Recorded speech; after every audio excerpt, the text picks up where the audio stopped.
What's happening, guys? P back with you for another edition of the Music Box P podcast. Hope you guys are doing well. On today's episode, of course, with 4th of July week, which is coming up on Friday this year, I thought we'd take a look at the Billboard Modern Rock Chart for the week ending July 4th, 1998. I feel it's sort of a pivotal chart, and just sort of, with the music that I grew up in the late 90s, I think this week's chart, back in July 4th, 98, really encapsulates all the music that I grew to love over the years, and it really helped me make the person, what I am, the person that I am today. And I just have so many memories, traveling back in time, and I'll give you some memories along the way too of all the songs as it appeared. So it was also a huge shifting and a major turning point, I feel. Just starting with the number one song that moved into the number one spot that week, Iris, from Goo Goo Dolls, of course. And that was on the City of Angels soundtrack initially. It was also on their Dizzy Up the Girl album, which came out later on that fall.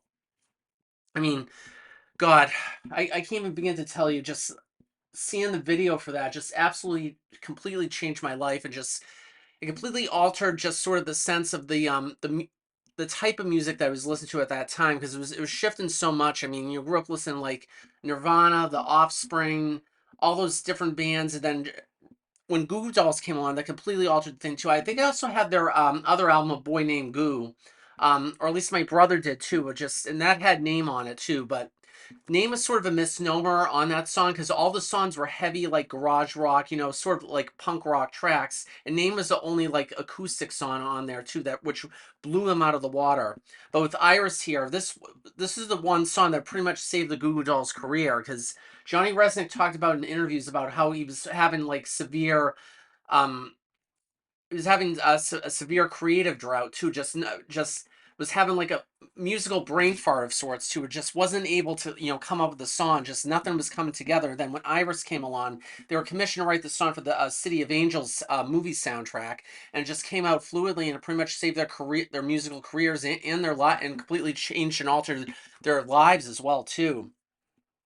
Just everything that sort of is rooted right here in this week's chart, beginning with Iris, and just every song, all 40 songs that are on this week's chart, just completely were absolutely phenomenal in their own way. So, Goo Goo Dolls' Iris moved up from 2 to 1. Semisonic's Closing Time. I'm not going to spend much time because I'm not a fan of that song. It's easily forgettable, horribly overplayed as well too.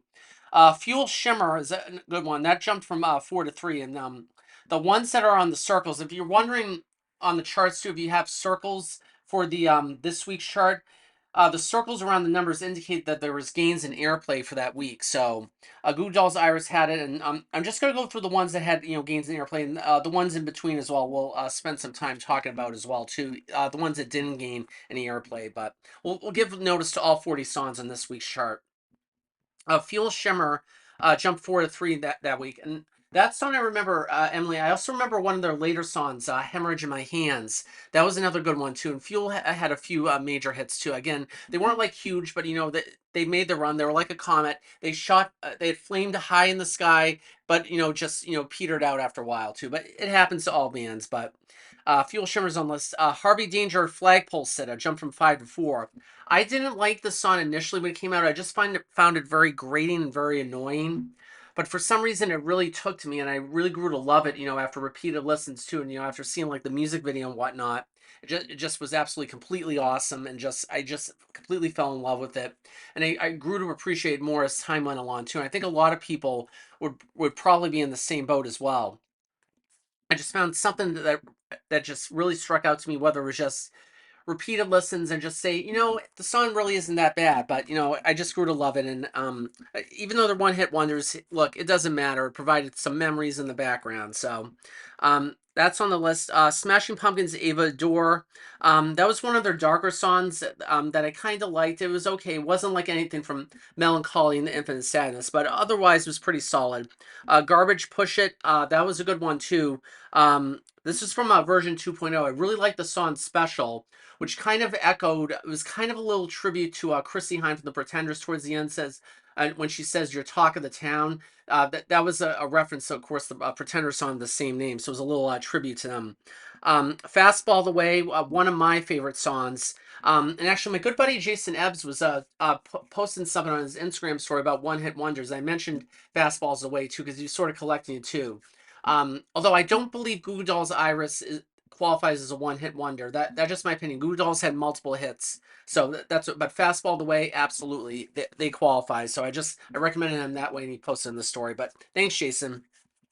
Next is Eve Six's Inside Out. That remains solid at number 8.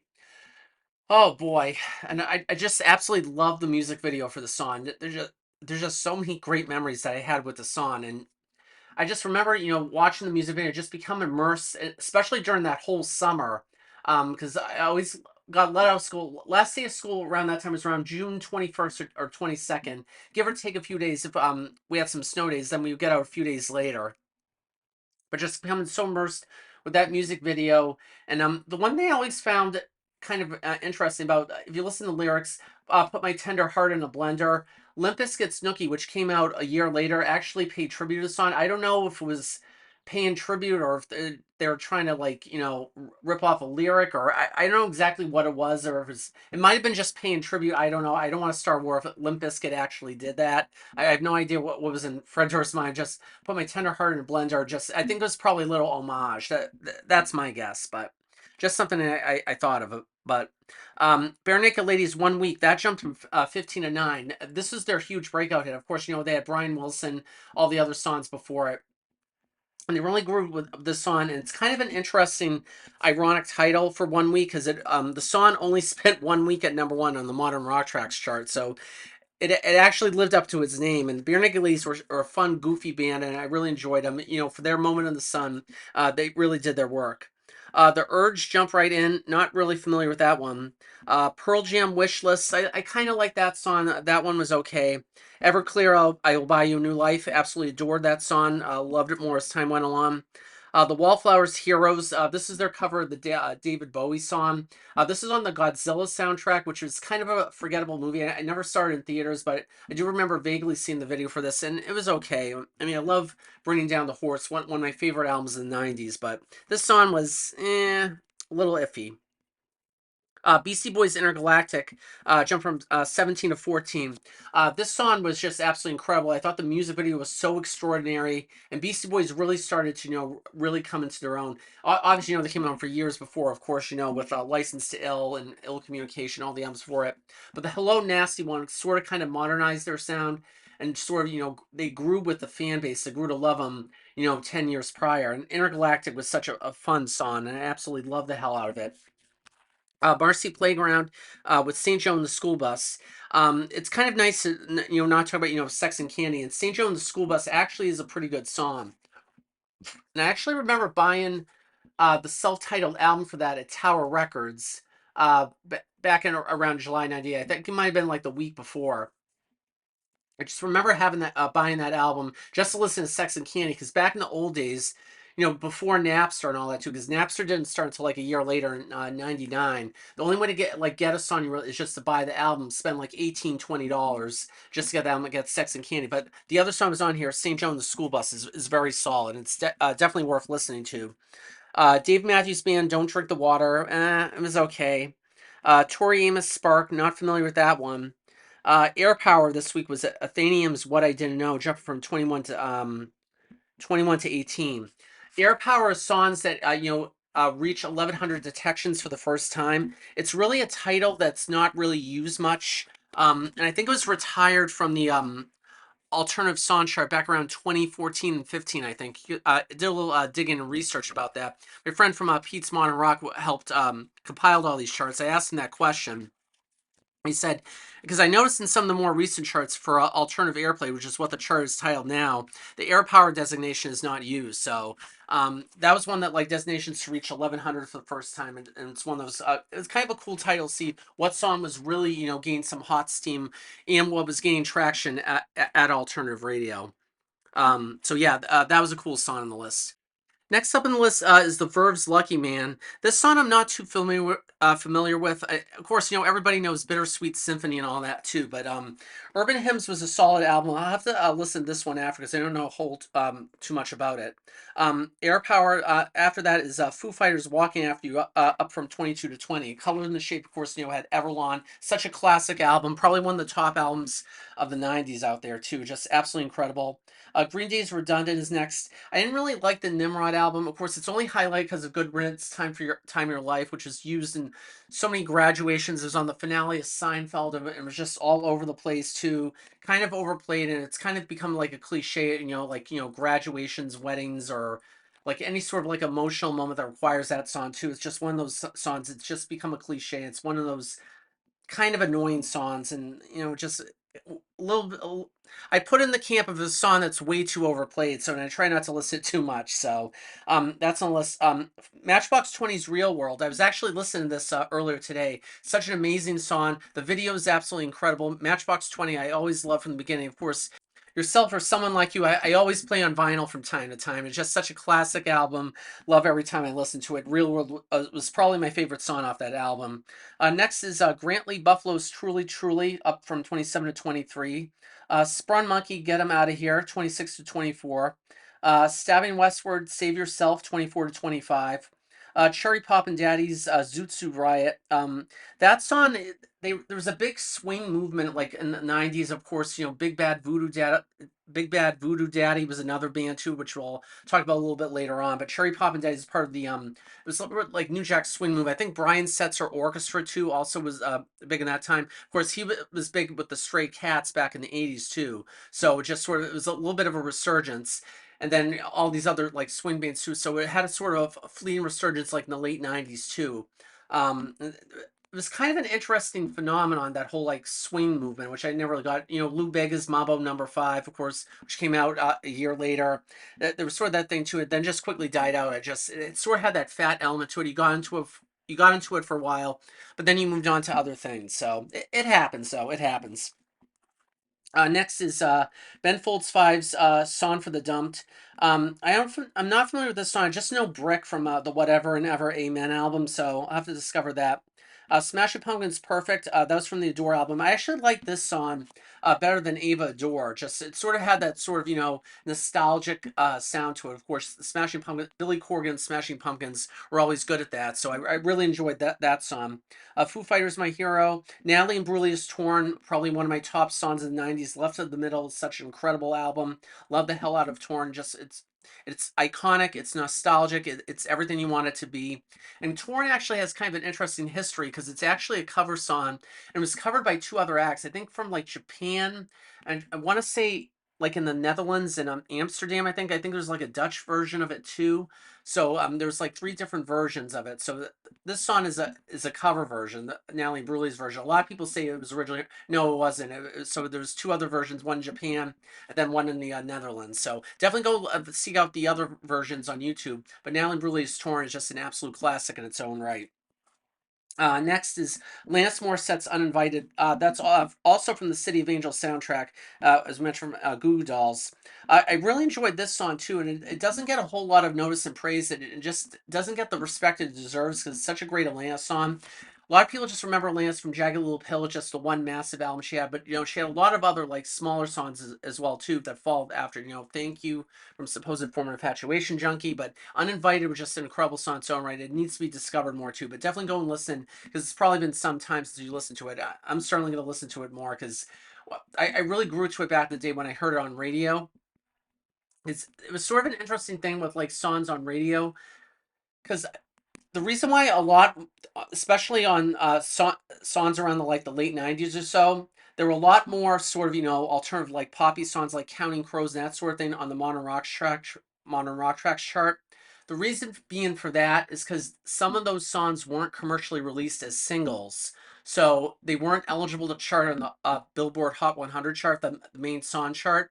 There was a policy in place at the time that said if a song was not commercially available as a single, it would not be allowed to chart in the Hot 100. Because remember back in the days when songs were individually released as singles on CD, which obviously they don't do anymore. It was sort of a thing to promote the thing too. and it was a stupid policy to begin with, and I'm so glad they abolished it. They ended up abolishing it at the end of 1998, so, too, which allowed some of the songs like Goo Goo Dolls, Natalie Brule to officially go in the Hot 100. But it was kind of too late because airplay for that song had already declined by the time fall came around. So it's one of my sticking points and why I hate Billboard magazine so much too, and just the chart policies that they enacted over the years, because it kept a lot of songs off the Billboard Hot 100 chart. So that's why a lot of songs in the Modern Rock chart, because it had no place to go, and it was just a welcome home for it. And that's how I discovered it too. And just this Modern Rock record is the real testament and the definitive guide for all the music for the alternative rock, and just it's a complete smorgasbord of music too, and that's why I love it so much. So food for thought for everybody here. Next up on the list is Big Bad Voodoo Daddies. You and Me in the Bottle makes three tonight. So that jumped from 34 to 32. These guys are from Southern California. Kind of similar like Mighty Mighty Boss Tones. Of course, Boston's own Boss Tones kind of had that ska vibe into them. And, it injected out the swing philosophy too. I remember F and X played it a lot back in the day too, but it's been some time since I heard it. So Our Lady Pieces 4 a.m. 3130 dropped from 3133 but gained in airplay. I'm not too The only song I remember from Our Lady Peace was Somewhere Out There. That came out like 2002. This song I don't really remember. Feeder's High, 30, jump from 36 to 34. Creed, What's This Life For, 39, 35. I try to avoid Creed like the plague. I want absolutely nothing to do with them. I have Creed's Higher. I don't want to talk about it, but we'll talk about it at some point in time because we have to, but we'll deal with it in its own thing too. Rage Against the Machine's No Shelter, 4036. That was from the Godzilla soundtrack. Guster's Airport song dropped at 3537. Natalie Merchant's Kind and Generous. Um, I, this video I remember seeing VH1 back in the day, and it was just a weird video. I love Natalie Merchant's Tiger Lily album. I absolutely adore that album. The Ophelia album too. I find Kind of Generous. The na na na na na. The song is kind of annoying, but it's kind of beautiful in a way, and I just go back listening to it, and I'm not sure why, but it's just one of those things where like, it's probably become an earworm if I listen to it after, so we'll see. Two more songs to get to. Natalie and Brule's Wishing I Was There is a new entry at number 39. I absolutely love this song too. And it deserves like more listens too, because it was a great follow-up single to Torn. So as soon as Torn, hit its peak, Wishing I Was There, and this is the perfect time for it to come up. As Torn was coming down the chart, we have another song to take its place. But Wishing I Was There was an incredible song. Love the hell out of it. And close out the chart, it's Everything's Hooch, which is a new entry at number 40. So all these songs have something in common, and just it was really indicative of that time. 98, so I was finished 7th grade, was about to enter 8th grade that fall, and just it was such an idyllic time. Just the usual things I did, riding bikes, playing video games, ice cream, going out to the park, that sort of thing. It was just an idyllic time in my childhood, and one I won't soon forget. um I think I had braces that time too, as well too, because I got braces I think like the year before. Then in '98, so I was still doing that. And I remember the week July 4th. I think I went down to a relative's house down Rhode Island. I remember vividly, and just going down there early, and then we end up leaving like late that night. But we didn't stay over or anything too. But it was just a great time to watch the down my grandfather's hometown of Bristol, because there are that city down there is known for their 4th of July celebrations. Have a huge parade. It's one of the oldest in existence as well too. I haven't been to Bristol in a number of years, but I just remember the 4th of July. This particular week the chart did. So all the songs that were on the chart was the same week I went down to Bristol, Rhode Island. So songs really have a lot to do with like what was going on at the time, what I was feeling, just the just idyllic freedom of being on summer vacation from school and all that too. It was just an incredible time in my life that we won't get back anytime soon as we get older. But when we look back fondly and vividly, it was a moment of our history that we'll really grow to love and cherish. So to close this out here, let's show some hometown love to Guster's Airport song. So just an incredible song. Obviously, the guys got their start at Tufts. That's where the band formed. And of course, they performed at Porch Fest last year. And I just remember vividly going down there because I was watching a Chelsea match. I was going down to Pokeworks, driving down Highland Ave, going down Boston Ave, Powder House Square, then going in, and I forgot it was Porch Fest because I got like it was 45 minutes to an hour traffic. Usually it takes me 10-15 minutes to get there, but I forgot it was Porch Fest. Then Guster was playing, just around the corner. I think they were performing on that street or just, on one of the side streets. I forget what street they lived in when they were at Tufts. But it was just incredible. It literally shut down the scene and shows you how loved and appreciated Guster are, especially around these parts. So here's Guster's Airport song, closing us out on today's edition of the Music Box P podcast. Thanks for tuning in, guys. Have a great 4th of July and see you in 2 weeks.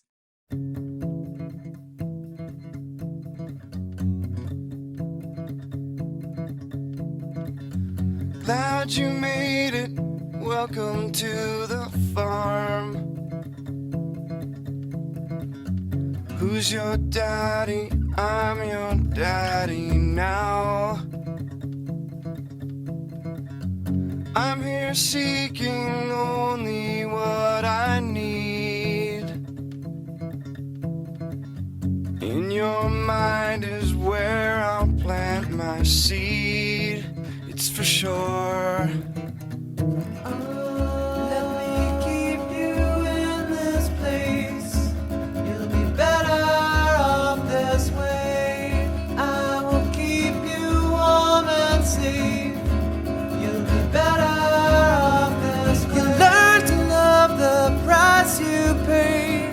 Trust me, dear, you're better.